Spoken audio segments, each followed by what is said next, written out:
Pleased to say the Education Secretary, Bridget Phillipson, is with us this morning. How does that sound for size? Still slightly getting used to it, I have to say, that when I hear myself spoken of in those terms, I think, oh, it's actually me that they're talking about. Yes, they are. Is it time for the US to have a woman lead them? It's for the American people to decide who their next president will be. We as a government want to make sure that whoever is successful, we maintain that really strong relationship between our two nations. That's incredibly important to us. And in terms of the Democratic nominee, that's a process that they will now be going through. Were you shocked when you heard the news yesterday?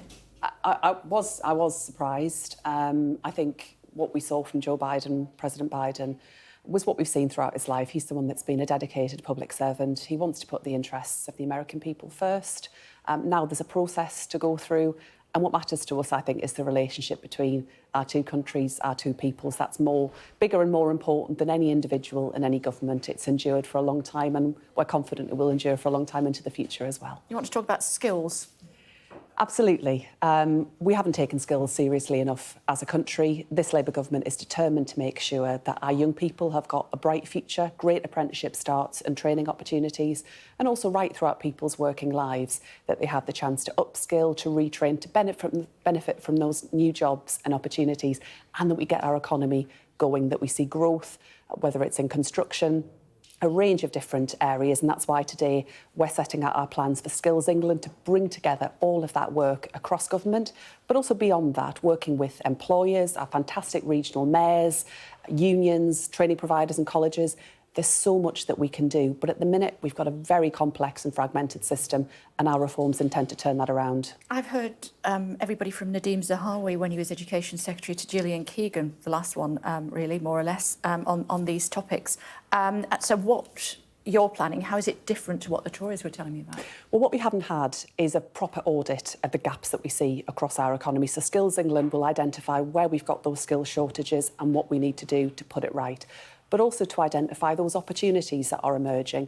I think all of your viewers will know that right across our country there are new jobs that will be created into the future with the shift that we need to see in our economy. So whether it's in offshore wind, the new technologies that are emerging, how do we make sure that our people have got the skills and the opportunities to benefit from that so that we create highly skilled jobs right across our country? I do recognise the failure that has been there over many years, a very complicated and fragmented system, and actually a lack of focus and connection across government. This is how we intend to turn things around. Got to get kids through school first before they start to think about work.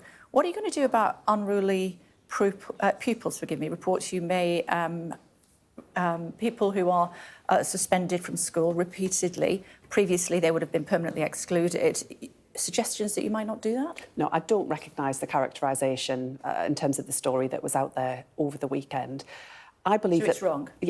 Yes. I mean, high expectations where it comes to behaviour in our classrooms, incredibly important. Parents have responsibilities to make sure that they're backing schools.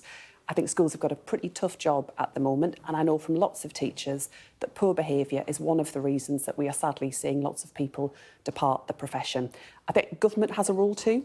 So there are wider challenges that our families and young people are facing, and that's why we want to make sure that we deliver more mental health support for our young people, that we reform the system for support for children with special educational needs and disabilities. But to be absolutely clear, we have high expectations around what behaviour should look like in school, because if we have disruption, it affects all children's learning. And if we want high standards, we've got to make sure we've got calm, safe, orderly classrooms where all children get a great start in life. And if they don't behave themselves, eventually kids could still be permanently excluded under Labour? Yes, I back head teachers in making decisions that are right. There should be safeguards around that. There are safeguards around that. But absolutely, sadly, that is sometimes the last resort that school leaders have to turn to where it can't be resolved through other means. Talk to me about the two-child benefit cap. That's going to cause all sorts of problems for your party, isn't it? Part of the reason I'm sat here talking to you today is because I believe very, very strongly in tackling child poverty, and that's why I'm delighted to be leading, with Liz Kendall, our Work and Pensions Secretary, a task force across government to look at how we can bear down on those numbers, how all of us can make sure that we're tackling child poverty. Too many young people in our country are growing up in poverty. That number increased massively under the Conservatives. There are a range of measures that we will need to consider in terms of how we respond to this. There are steps that we've set out already. We announced legislation through the King's Speech about areas where this will have a big difference to children and families. Universal free breakfast clubs, how we make work pay, two-child benefit housing. caps. This was not a policy that a Labour government introduced. We are aware of the evidence around this, and as part of the review that we will conduct in the months to come, we will consider that as one of a number of ways, all levers, as to how we can. We will look at all levers in terms of how we can lift children out of poverty. That's one way to get kids out of poverty, isn't it? It's housing, it's work, it's poor terms and conditions, it's low pay. Lots of families in our country at the moment are going out to work if you wanted to. But look, we've been clear that the fiscal inheritance that we face as a government is really tough. I mean, the Conservatives completely wrecked the economy, so there are big challenges. That's a very quick way of getting kids out of poverty. Unfortunately, it's also a very expensive measure, but we will need to consider it as one of a number of levers in terms of how we make sure we lift children out of poverty. Housing's a big factor. The fact that for lots of families work doesn't pay in the way that it should, and that increasingly what we see is that children are growing up in poverty where there is at least one person in that household so you're not in ruling work. Out lifting it. We will look at every measure in terms of how we can address this terrible blight that scars the life chances of too many children. When will VAT on private schools start? These are matters for the Chancellor. They'll be set out but you must have Parliament. An interest in that because it means you'll have more money to spend on state schools. Absolutely. We will move quickly on this. We first set out our position on this in 2021, so schools have had ample time to prepare, but you'll appreciate that the timescale around this will be a matter for the Chancellor to set out to Parliament as part of a fiscal statement. OK, suggestions that it's going to be in January? All I can say is we want to act as quickly as we can in order to raise that money and invest that directly into state schools where the vast majority of children go to school. And we first said we intended to do this back in 2021. So that is a long time for schools to plan. OK, I mean, I have never been very good at maths, but my understanding is that if lots of parents can't afford to pay the extra 20% on the private school fees, there's not going to be enough money for you to invest in the state schools where you're going to have more pupils because take away the number you first thought of.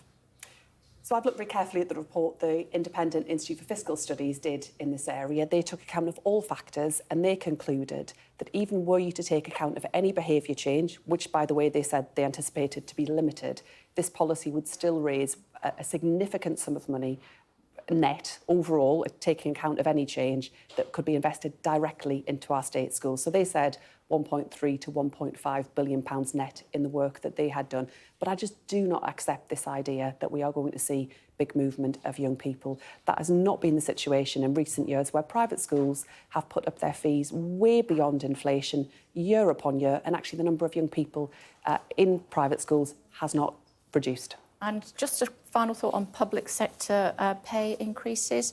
5.5% pay increase could cost the taxpayer an extra £10 billion a year. I'm not going to comment on precise numbers. What I can say is that I recognise the crucial and invaluable work of our teachers and education staff, and we want to make sure we deliver for them.